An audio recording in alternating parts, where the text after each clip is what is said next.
SweatEquity Podcast, the number one comedy meets entrepreneurship. I want money. Podcast in the world. Hey, we're the number one comedy business podcast in the world. Did you know that? Yeah. I pay attention real good. We're all about that girthy ROI. Hey, why don't you share this? Share this show with a friend that needs that side hustle, that needs to get out of that corporate job. Why don't you do that for us before we get into the sponsors, which are Squarespace, website builder. You didn't give him much of a chance. Okay, go ahead. They can pause it. This is on-demand radio, baby. This episode is sponsored by Squarespace, all-in-one website builder for your e-commerce or brand, or you want to have a little personal blog.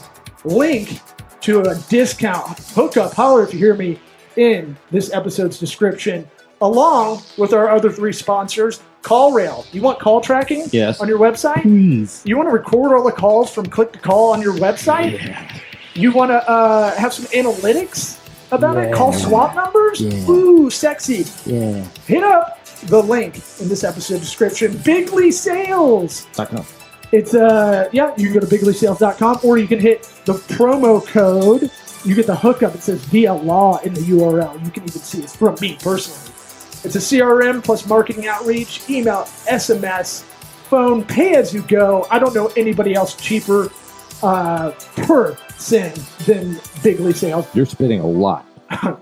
Like, I've never seen so much spit from you. I'm getting an old man. Look at my old man Sam Rothstein glasses. Succotash. From Casino. Only pick the winners. And lastly, LinkedIn Premium. Get too much free from your boys at SweatEquity Podcast with the link in this episode description. Let's get it going. Howdy toddy! It's called SweatEquity.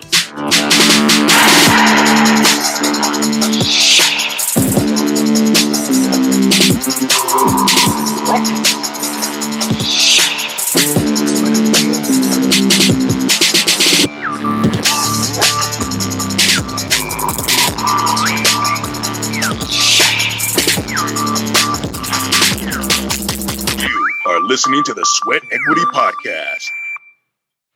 Brett, why don't you remind our audience who you are, what you're about. You can get rid of our Otter AI integration, doing our transcript. If you want to do your own plugs, because I can't read out loud. It's a problem. Yeah, no worries. So my name is Brett Schklar. And I do a lot of things, but over the last few years, I've really embraced the world of the fractional chief marketing officer and have devoted my time and energy to help other fractional chief marketing officers in a myriad of ways. I've built a community of a couple of hundred, which is awesome. I've also built a company that has amazing people that are a part of a company called Grow. And Law Smith, your hostess with the mostest, is actually one of them people. And soon to be Eric, hopefully. We can get him in the roster. Okay. Yeah. Absolutely. I'm down. Well, he does the same as I do. We've worked together for, like 7 years? Yeah. Something like that. Yeah. And so I was real upset when you surpassed things I taught you. Well, I think that's like a compliment. Did you guys remember, Kinda. do you remember the movie Pacific Rim, where two people have to work in parallel? I watched that the other night randomly. I would never put that on. I was in a hotel and I couldn't find anything. I never understood why would you build the robot that way, that you need two people? Why would you make it that way?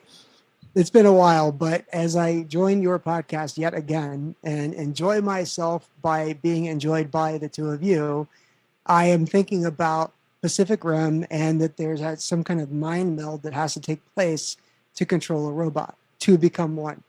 That on. We just That's wrestle. pretty much it. We just Greco-Roman wrestle off camera. We oil up and we just get after it. And you're in Colorado. The hair's looking very granola these days. I feel like you're taking a little bit of a hint from me. You know, Kind of stole my thing. We do a lot of Zooms, group Zooms. You're probably looking at my screen like, oof, that guy uses conditioner. I should grow it out. That's what happens. The hair's sure. getting longer. The hair is definitely getting longer. It's So it's about 96 degrees in Colorado today. God bless. bless. And it's July. So I know that in Florida, that's like, oh, Christmas. But here, we're not quite used to those temperatures this early on after just following a serious monsoon season in Colorado, which, by the way, we're a high desert. We don't have monsoon seasons. Right. So, is that because of snow melt, like seasonal snow melting kind of thing? Well, not just that. We're getting rain. We're getting as much rain as Seattle gets. Oh, bummer. So you call it climate change. I call it welcome to the new economy. Yeah. I was thinking about Al Gore in that documentary, Waiting for Superman, and just how just all it did was get a lot of people upset. And he was wrong about a lot of things. Really? I'm gonna go back and I don't remember seeing it. I'm gonna rewatch it just to go scorecard it. Well, because wrong. The thing about forecasting is you can forecast a lot of things, but if you don't get called out on it at the time, whatever you forecasted to in the future, doesn't matter. You're just, Nostradamus didn't get like anything right, but somehow he is the soothsayer go-to kind of reference. Usually for jokes. I don't know. I think a lot of people think Nostradamus actually could see the future because he was built up that much by Rasputin. All you got to do is predict like hundreds of years in the future, and you'll be dead. Right. And you just, you got your thing going when you're alive. If Nostradamus were a chief marketing officer, he too would have the average lifespan of about 18 months. I noticed that you didn't say CMO and you said chief marketing officer. I'm finding when I'm a lot of people are asking what I do, and I say, fractional CMO, for hire on contract kind of thing, trying to explain it to people outside of, executive speak world, the industry, or just office. I'm friends with a lot of people who are just kind of feral human beings. Yeah. No, I was going to say thanks. But I mean, it's one of those things where are you finding the term is becoming more accepted, more of a thing? I know we feel it, but I feel like we're all close to that world, and so we know it's like when you buy a car, and all of a sudden you see that car everywhere. It's called the reticular activation theory. Oh, look at that! Mm-hmm. Look at that! You got an SAT word going on here. I love it. I learned it from an architect in my BNI group. I think that there is so there's two things. One is, yes, we are all in our own echo chamber, and so we hear that term all the time. But two is, if you look at the number of titles, number of people with the title fractional CMO, it has tripled since January. Yeah. So it is growing quickly. Now, we're talking about, a couple of thousand people versus, tens or hundreds of thousands of people, which would be a chief marketing officer versus a fractional.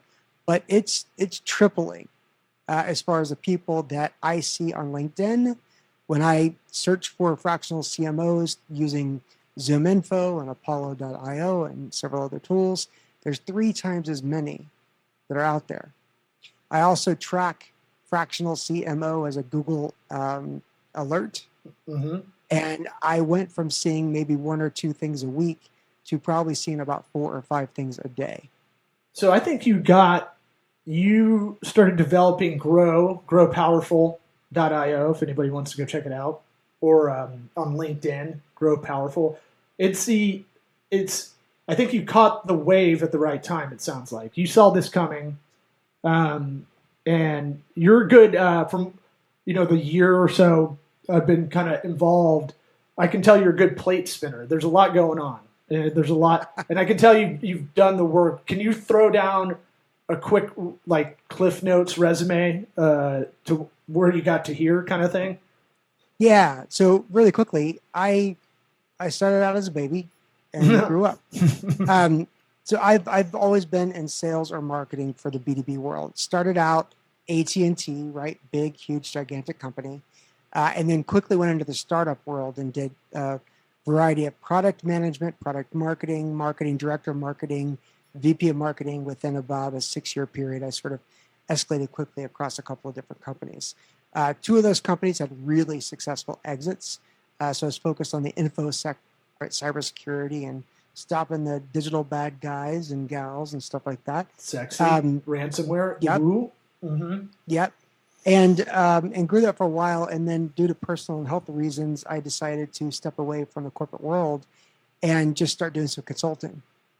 And that consulting picked up very quickly. And I went from my goal of having, working about 25, 30 hours a week to working about 60 to 70 hours a week. So I hired somebody. And then they got busy and I hired somebody else. About 10 years later, we had about 25 people that were a part of a B2B tech-focused marketing firm. Oh, so glad you said agency. that. I thought this was going Cutco, Amway. Right. And they tell two people, and they tell two people. Yeah, and so we worked with over 230 different clients in the B2B technology world. And our measurement of success was that 35 of those companies had successful exits, either IPO or they were acquired, so they accomplished their goals. And then when I was done, and I did that for about 13 years, and I sold it to a private equity firm back in 2019.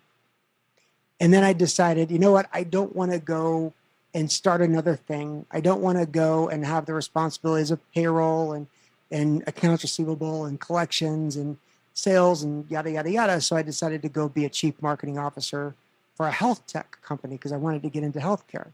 The other CMO, right? Chief medical officers. Mm-hmm. And I joined a company, and after 9 months, I was reminded, I reminded myself and was reminded that I make a really shitty employee. And unfortunately, I also didn't pick the company well that I joined. And so that company later folded, or it got bought, but for pennies or pesos on the dollar. And then me and a couple of people decided to get together and start grow because we liked the idea of being a fractional CMO, fractional chief marketing officer, or an interim CMO. And as I read the tea leaves and I looked at the market, there is a lot of opportunity. Now, it was growing like gangbusters until, up through the end of 2022. 2023, technology companies and budgets have had a very tumultuous relationship. And, one of the things that we're seeing now is in June and July. June, we've seen a huge uptick, and we're already seeing the biggest pipeline we've ever seen for July. So things are picking up again. We're going to come back to that in a second. Okay. I'd be remiss if we didn't promote what's going on Thursday that you've coordinated, because this will be out hopefully tonight as we record this Tuesday or Wednesday. So if anybody listens, and you're going to be doing a lot of these, you want to go ahead and explain the show? Yeah, absolutely. So let me just get up my steps. So on. Now I pitched this that it should be more of a game show, like around the horn. That was that resulted in zero reply back. But hey, man, I like the idea. You throw a lot. I like getting points for stuff. You're right. You got to give me points for stuff, and then let's have a scoreboard about it. I was really just thinking of people scrolling through, and if you had those loud backgrounds, just said Tampa, behind it, in a loud green or something like that, it might stop you and be like, "What is this?" Because there's no business game show if you really think about it. And it's arbitrary points for them or the Nerdist show. What was that called? At midnight. Those points don't matter. So it's like, just hand them out arbitrarily. You could just do it like that. One would say they even let the sports reporter that needs the minute at the end win the game no matter what. Yeah, exactly. I don't know. They wanted, first of all, they wanted good TV. Yeah, well, why would you have Bob Ryan on there who can't pronounce his R's? That always destroyed me. Anyway. Oh, yeah. Or anybody from Boston, just in general. I don't want to. They had to represent each big city. No, but they just got Miami on there, and I was like, really? It took you that long? Anyway. You're more of a Woody Page guy because you're Denver Post man. Yeah, there we go. Man, I'm really pulling these. Good pull, bro. Man, I had no friends when that show started, I think, and watched them all. Why don't you go ahead and promote what's coming on Thursday? And this will be fun. This is like a pilot. Yeah, and Law, I'm excited that you're going to be a part of this as well. But I was taking a look, just making sure we got the time right. But it's this Thursday at 1 p.m. East, 11 a.m. Mountain, and then whatever it is for the other two in the U.S. we're doing something. So we get a lot of questions from CEOs, investors, CROs about go-to-market. Go-to-market is the term of how do you put all your shit together to combine marketing and sales and revenue. And investors are asking CEOs for a better go-to-market plan, especially in a tough economy. So this Thursday is what we hope to be the first of many of what we call the go-to-market office hours. And it's designed for investors, CEOs, CROs, CMOs, and anybody who wants to join in the fun. But it's going to be an open and live event. It's going to simultaneously take place on LinkedIn, YouTube, Facebook, Twitter, I think Twitch as well.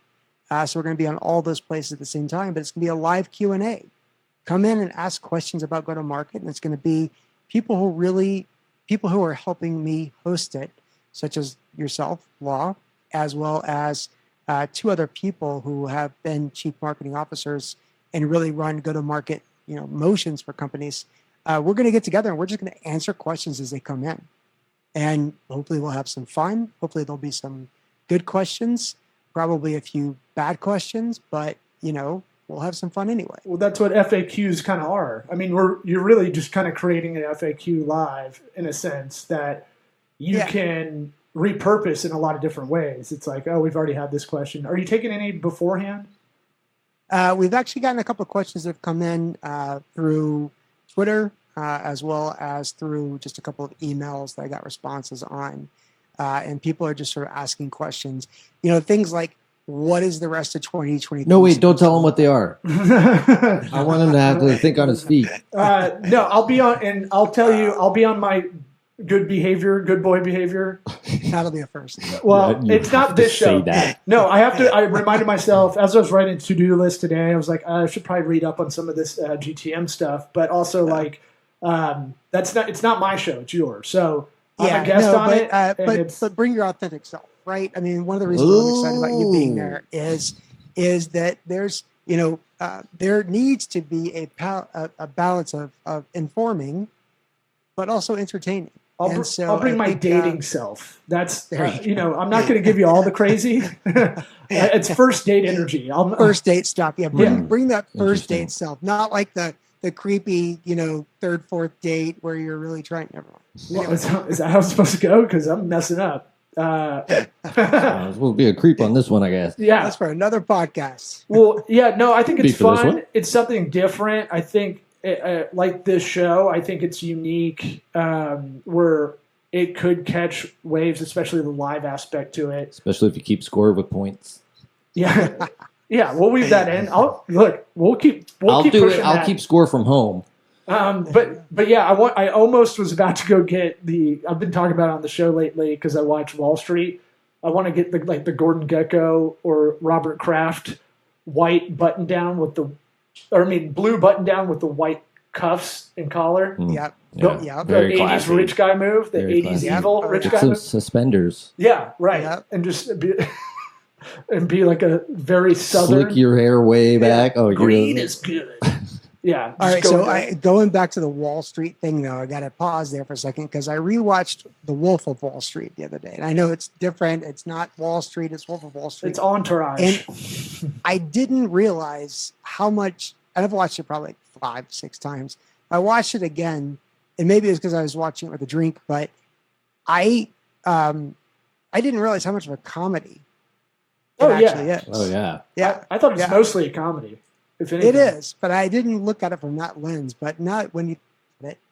Yeah. It was an odd choice for Scorsese, I'd say, kind of in a way, because it's like there's not a lot of meat to the plot, right? You don't really want the guy to win. He's not an anti-hero that you like. It's based on a real guy, Yeah. Yeah, but that guy has gone on to say, like... I saw an ad with his face on it the other day. Jordan Dalton or something? Belfort. Yep. Yeah. Belfort. I saw his face the other day. And the sell me this pen thing was just a complete fabrication, I think. Probably. But, it is what it is. I enjoyed it.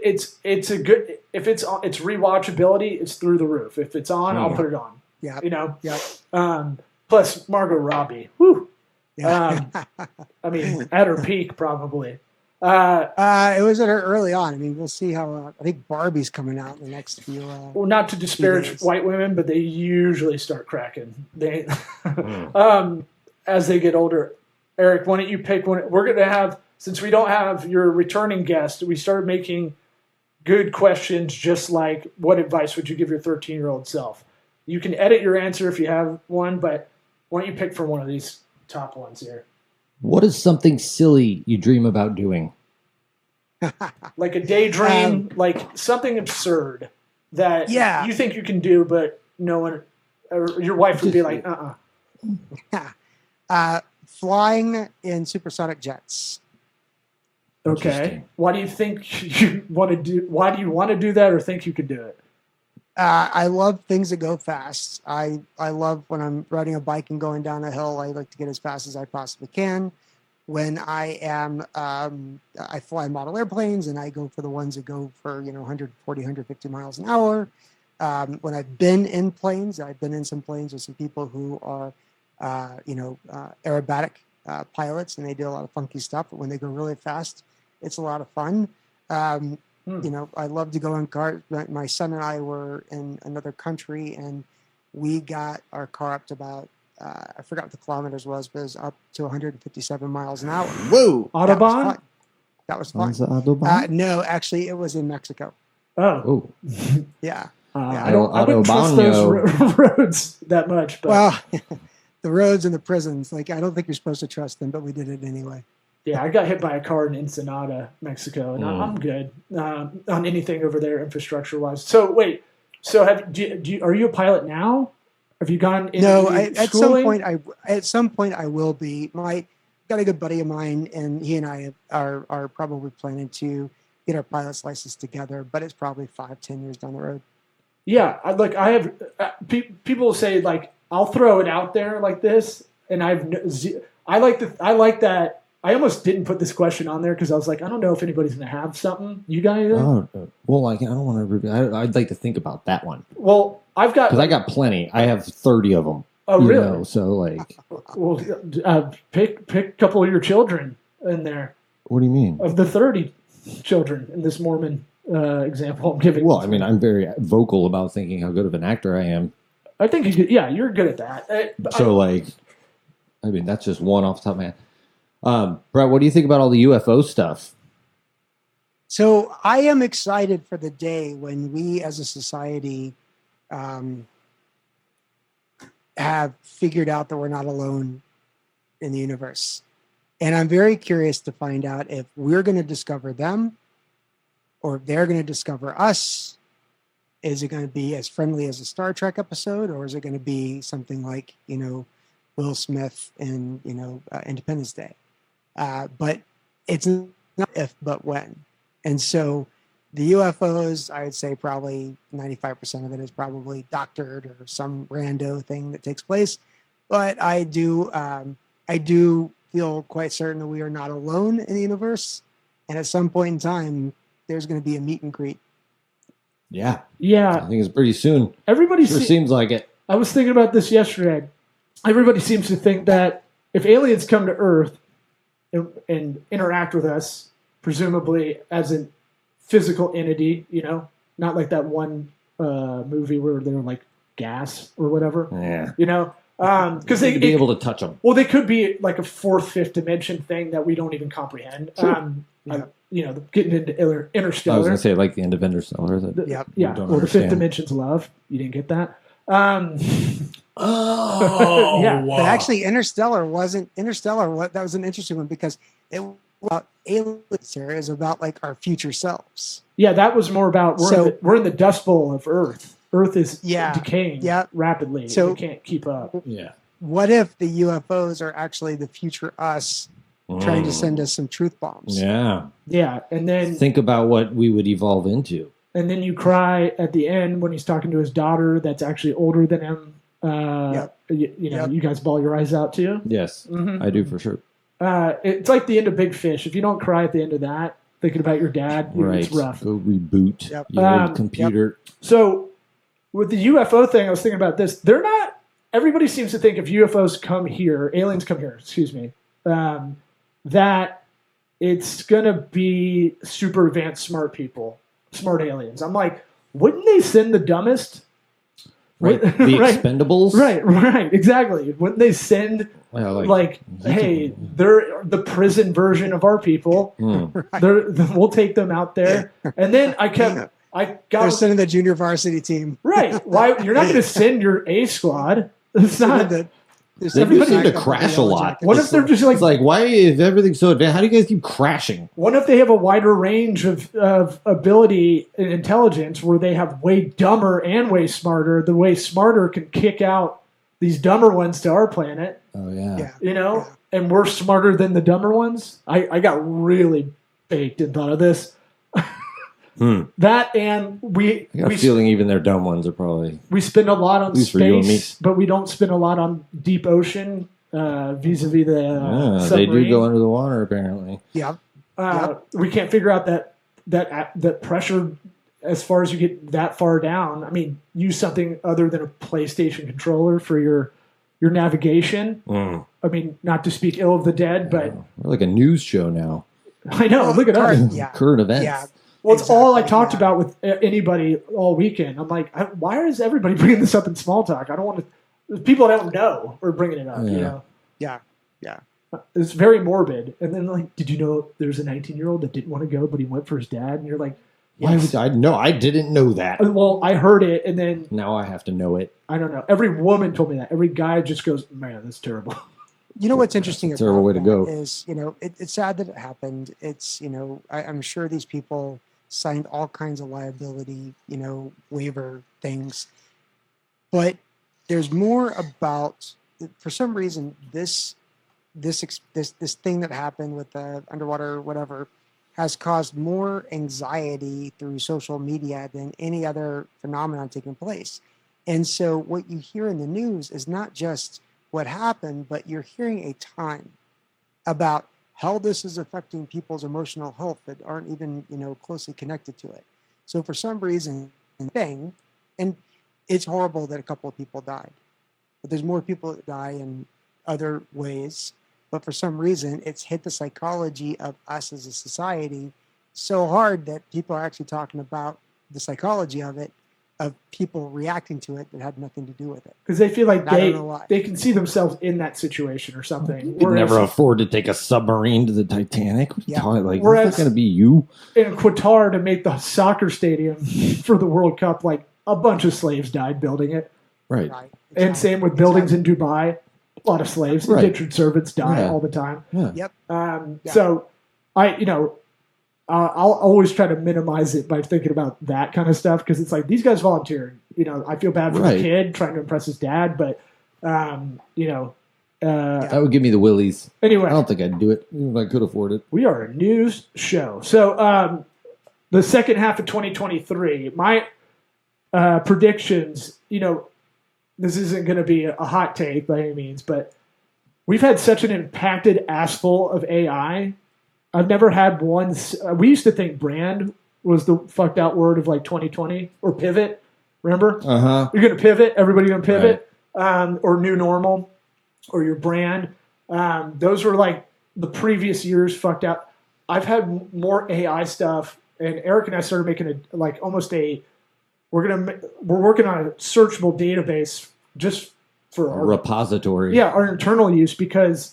There's so many coming out every day, but at the same time, I feel like I'm dumb if I'm not a little bit on top of it. Because if there's things that can actually do, because here's the other thing that makes me mad: AI is such a marketed term, right? Yeah. If you Elon Musk, I heard him on Rogan talk about it. He's like, it should be called synthetic intelligence. It's not.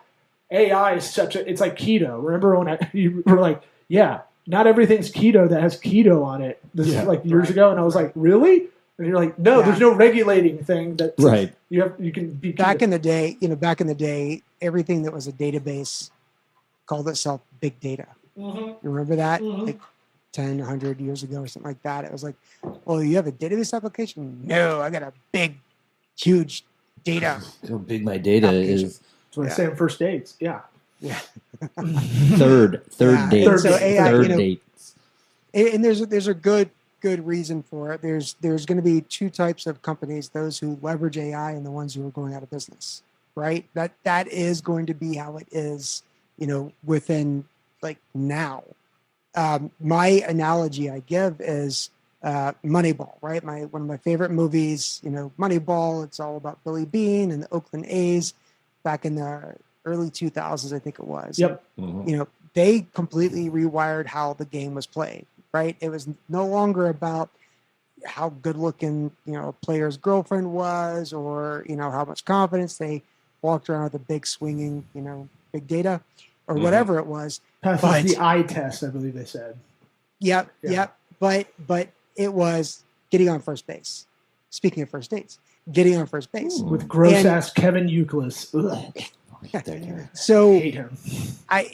And AI has fundamentally changed the sport of marketing, and has fundamentally changed the sport of tech products.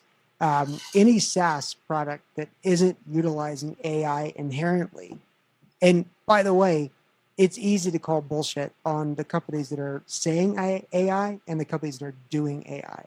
I'll give you an example. I currently love a tool called Apollo.io. It does a lot of like outbound sales stuff. It replaces ZoomInfo, whose contracts have gotten insanely redonkulous. And it's a great tool. Within weeks of, the ChatGPT and AI craze that's happened in 2023, they embedded ChatGPT into their technology to where it's actually writing some of the sales email scripts for you. It writes some of the call scripts for you. That is what, product companies, SaaS companies either need to do, or they need to step aside, go ahead and go out of business, and let the ones who know how to do that, get in front of them on the highway. Yeah, I mean, Eric sent a cheat sheet to me the other day, and I was like, I've seen a bunch of these for ChatGPT prompts. And I was like, oh, and it made me think too, like, I don't think I put this in Slack, but it was like, I need to carve out some time to start really learning this, memorizing some of the stuff, that the language, like we did to learn, branding skills or web development skills or any of that, marketing skills. So it's like, I need to almost create like a couple hours a week to like kind of study a lot of this stuff. So it's back of the hand, because it ain't going away. Yeah. There'll be a ChatGPT certification. Oh, I mean, I bet there's already something. I mean, you can get plugins now. It has plugins ability. So it's like now everybody's integrating their AI stuff with that or formerly AI products. Yeah. And they can kind of have that transition. And it's, learning, like, it's like learning how to search for something, Boolean search on Google. Like if you don't know that and like look it up and kind of memorize it, it's a tough slog for the next couple of years, because you're like, wait, I have to look up what are the brackets do? What do they do? Right. Right. Any marketer who has not dived into AI, whether it's Jasper, whether it's ChatGPT, whether it's others, has already failed. Any software developer that's not looking at AI to help them develop their software and do the grunt work of the software development has already failed. Any product that uses a cloud application or uses data or uses some kind of aggregation, if it's not already using AI, it is failed or it's on its way to failure. Now we're going to get a huge backlash, and that backlash is going to be certification. That backlash is going to be IP ownership. That backlash is going to be bad AI. Are you really AI? To do the wrong thing. So there's going to be, a holy war of AI, not the humans against the computers, but there's going to be a holy war against it's advancing too fast, and we as a society can't keep up with it. We can't find the truth from the not truth. We can't find the, consistency of data. It's AI tools, no matter how good they are, if it's garbage in, it's garbage out, just like everything else. And that's going to be a big problem. It's going to give us a lot of red flags and a lot of stop signs on our way. Yeah, it's Moore's Law, right? Yeah. technology exponentially increases in performance or whatever the benchmark is, while humans can marginally get better at it. And it's one of those things where I've been thinking of this for 15 years. Marketing's more operations than it is. It's way more math, operating process, integrations, automations than people realize. And people think it's Mad Men doing a cigarette pitch. Right. And it's like creative all day. Those creative days are over. Like that. And creative, I was explaining to a client today, creative in an ad campaign is like, unless it's a big brand in a big B2C, you're Pepsi or something like that. You're trying to get brand legacy, so you get them under 18, you got them forever kind of thing. Like, but for the most part, most ad campaigns, the creative is one step out of probably 12 to 20, depending on what you're advertising for. Yeah. And even like the copy and creative in the ad are very logic math based, because all we're doing is looking at, okay, competition does this. Yeah. We're going to make a better iteration of what we're going to improve that. Talk about AI. I mean, that'll be happening before you know it. Spitting out ads just ready to go. So one of the things you mentioned, Law, was, you talked about 2023. And I think that we need to talk about the first half of 2023. We need to talk about the second half of 2023. And then I know we probably need to wrap up. Yeah, we got to wrap up because we got another episode right behind you. So you're easy to talk to, man. We can chew the cud with you all day, man. I'm not sorry, and you're welcome. So that's what I'll say about the second half of 2023, and hopefully this is a good parting thought. We in the B2B tech world, we basically laid off half the marketing departments, half the HR departments, half the developers, and said, and companies said, we need to hunker down because we're not going to be able to get new rounds of investment very easily. Our revenue is slowing down, so we've got to dial back our employees. They also said, we're going to let AI replace a lot of things that people were doing before. That was the first half of 2023. Yeah. Guess what? Second half of 2023, we're already seeing it. People are saying, holy crap, we cut too deep. AI is not here to solve all the problems for us. AI is only good if we have leaders and people that can leverage the AI. So we're starting to see a huge uptick in hiring in marketing leadership, and chief marketing officers, and, luckily for us, fractional chief marketing officers. That gives me peace of mind, because I'd never really thought about it in the seasonality of this year, but I do feel like there's been a dip in a lot of marketing conversations as far as hiring, be it contract, be it subcontract, whatever. Mm-hmm. So that's that I can unpucker my asshole. That's good. The other quick thing I'll say is that the other thing going on for the second half of 2023 is companies are missing their numbers by a motherfucking mile. Like, seriously, they are missing their numbers hugely. Hugely a word? I don't know. I don't care.